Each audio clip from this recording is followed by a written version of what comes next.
Most thinking Americans now recognize the fact that our country is at war. A war declared against us by the rulers of international communism. It is called a Cold War because armed forces, although used as a threat, are rarely unleashed, and blood is not spilled in the massive battles that we think of as war.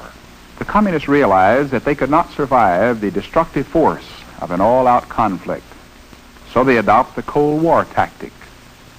Nevertheless, their objective remains the total conquest of all the earth. World conquest by actions short of war. Actions that are political, economic, and ideological. In 1917, at the time of the revolution, Russia was already a land of vast area.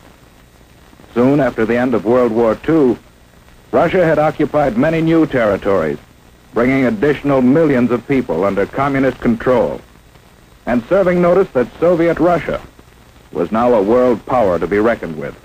In Indochina and Malaya, communist aggression has incited rebellion against established government.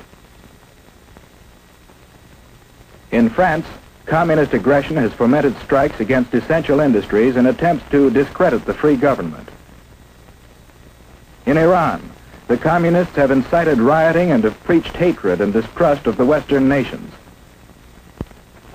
In Eastern Germany, they have openly opposed the West. In China, the communists have established their own puppet government.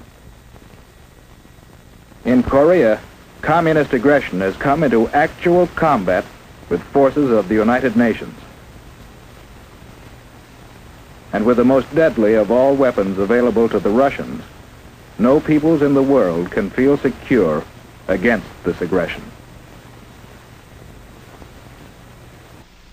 To a substantial degree, in one form or another, socialism has spread the shadow of human regimentation over most of the nations of the earth, and the shadow is encroaching upon our own liberty.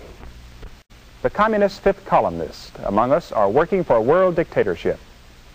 To accomplish this, their strategy is to undermine the confidence of our people in the American system and the principles on which it stands. Thousands of good, loyal Americans have been duped into actually aiding the communists, simply because they did not look carefully before they joined some high-sounding venture, or before they more or less blindly advocated some course of action. If each of us will rise to the occasion, if every citizen, young and old, will accept the challenge of his citizenship, then the socialists and communists and their followers will not prevail, and America will go on toward the fulfillment of her great world destiny. Oh, say, can you see by the dawn's early light what so proud